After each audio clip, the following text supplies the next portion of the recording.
కాకినాడ నగరంలో 3 town police station పరిధిలో జరిగిన యువకుని హత్య కేసును పోలీసులు ఛేదించారు.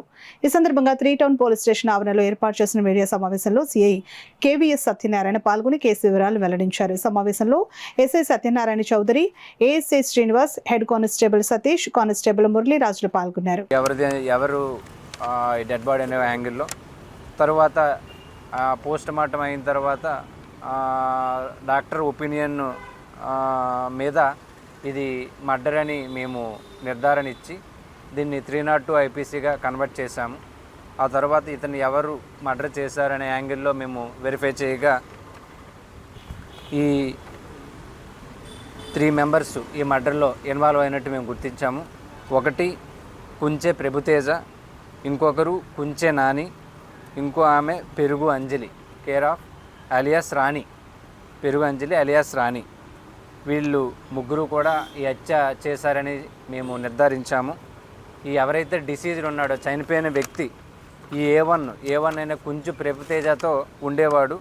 ఈ కుంచె ప్రభుతేజకి ఇన్స్టాగ్రామ్లో కాకినాడ కుర్రోడు అనే వీడియోస్ తీస్తుండేవాడు. అతని దగ్గర హెల్పర్గా ఉండేవాడు, అతని ఇంట్లోనే ఉండేవాడు. తర్వాత ఈ ఎవరైతే డిసీజ్డ్ ఈ ఏ1 దగ్గర నుంచి ఒక 30,000 తీశాడని అనుమానం వ్యక్తమయ్యింది ఈ ఏ1కి.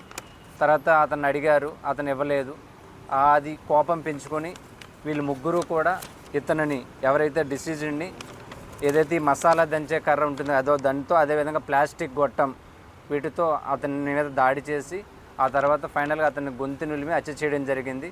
హత్య చేసిన తర్వాత సీసీటీవీస్ ఎక్కడెక్కడ లేవో అనే వేస్ ఐడెంటిఫై చేసుకొని ఇక్కడ ఏదైతే నేను ప్రీవియస్గా చెప్పానో సాంబమూర్తి నగర్ ఏరియాలో ఈ బాడీని అక్కడిని డంప్ చేశారు.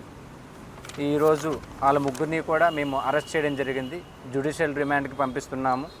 ఈ కేసులో ఇనీషియల్గా క్లూలెస్ లేని కేసుని ఇమీడియట్గా టేకప్ చేసి చాలా తక్కువ టైంలో దీన్ని ట్రేస్ చేసినందుకు ఎవరైతే inspector Satyanarayana, SI Satyanarayana Chowdary, ASI Srinivas, head constable Satish, constable మురళిని ఎస్పీ బిందు మాధవ్ గారు అభినందించడం జరిగిందండి.